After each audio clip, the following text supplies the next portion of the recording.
Instinct. All men have instinct.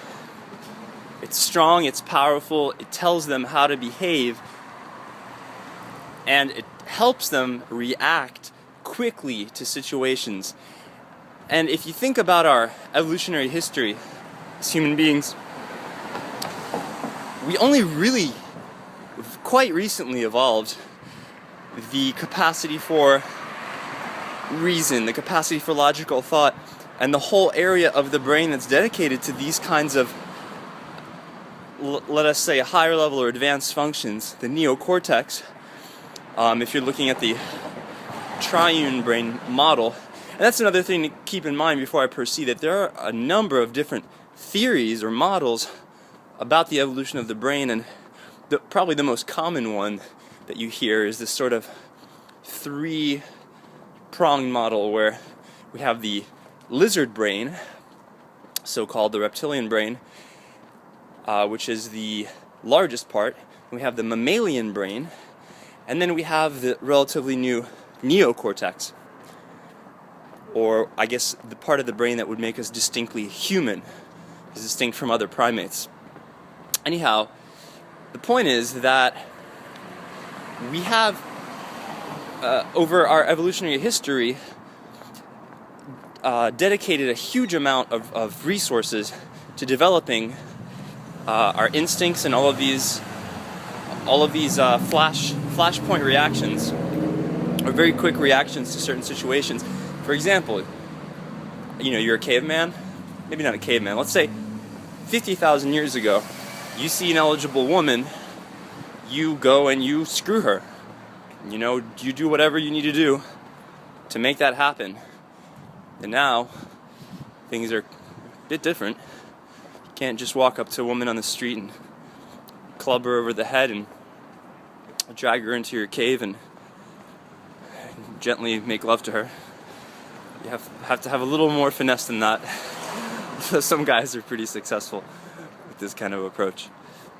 But the point is that I think that once we return to our instinct, our instinctual feeling of going for it, and sort of this, if you look at athletes, if you look at anybody who does really well in their field of expertise, they all have developed this sort of instinct to where they just know, they just go for something, they just act without thinking. Maybe it's a result of a lot of practice, and definitely in pickup, seduction, whatever you want to call it, socializing, social dynamics, practice, volume, experimentation are all going to play a huge factor into developing this instinct, or maybe not even developing probably isn't the right word, more like peeling off the layers that that sort of obscure our natural instinct, because it's already there. But culture, society, and intellectualization of our wants and our needs and our biological drives cast a shadow on what we already know deep down in our heart and in our loins.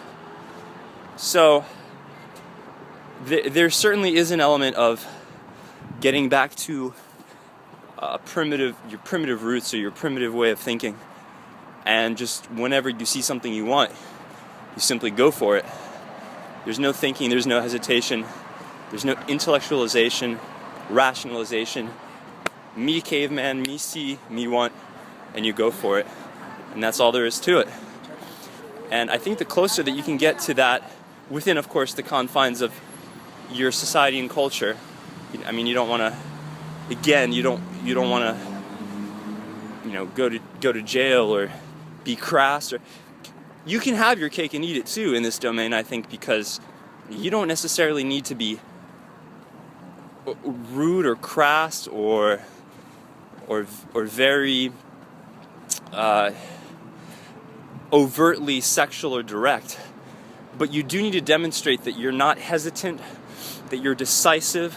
It's crazy, man, because women will, everything can be going well, and just for 1 second, for whatever reason, maybe your mojo is off that day, or you just slip up, or she's like, you put her up on a pedestal for a second for whatever reason, like you think she's uniquely compatible with you, which is, of course, we know is nonsense.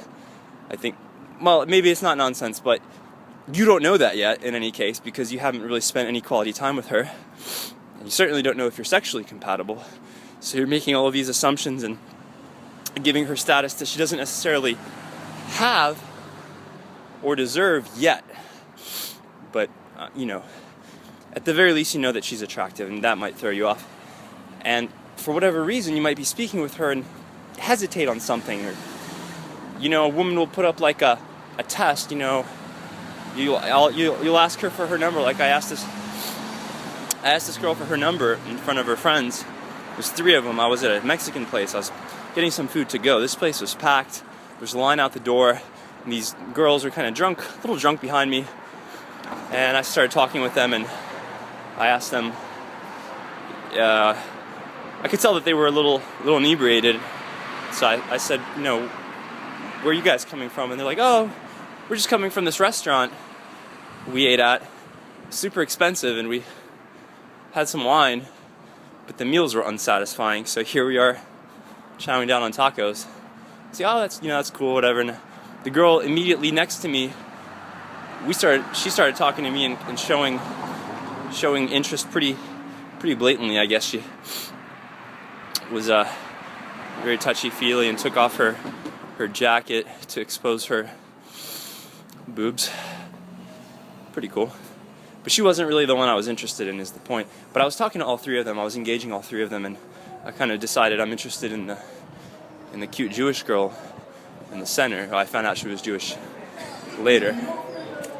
And as I was getting my order, and as they were sitting down, and I was taking my food to go, and I just kind of broke from the girl that was next to me, and I sort of came up next to the middle girl, and I said, you guys are about to sit down, and I'm about to leave, and we're probably never going to see each other again. So I'm just going to put it out there. I think you're really cute, and how about a drink sometime? What do you think? And she's just like, she turned really red, and she's an attractive girl. I found it hard to believe that she doesn't get hit on a lot. But in retrospect, I realized what I did wrong. I was essentially, I think, made a poorly calibrated move, socially speaking, because her friends were there, and so that makes her friends look unattractive, and she obviously doesn't want that kind of negative attention in her social group, in her peer group. And I mean, it was a little poorly calibrated, but there was no room to take her aside. I mean, it was like sardines in that place, so I just had to make my play and hope for the best. And we've been texting and stuff, so we'll see. But the point is that she kind of stopped for a second when I said, how about giving me your number and we'll hook up later? And she just kind of stopped and didn't say anything, and kind of looked at me expectantly, almost like, are you sure you want my number?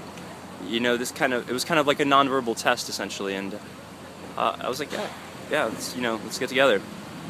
And I just kind of stared at her, just expected her to give it to me. I just looked in her eyes, and she says, she broke. She goes, yeah, I guess we could do that.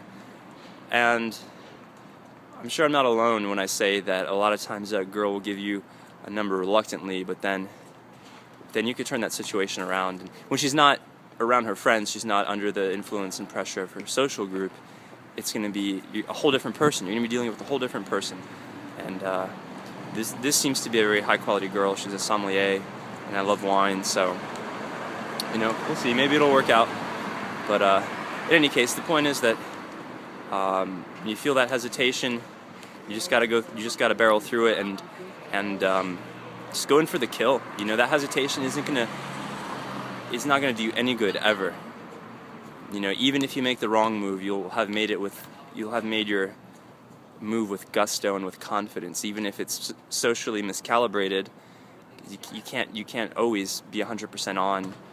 You'll at least have been a man, and you saw something you wanted, you went after what you wanted, and maybe you got it. And if you take that shot enough times, you're bound to have some sort of, hit rate. So that's all I wanted to say about that. And I got Mexican food waiting for me down the street, so I'm gonna go ahead and log out now.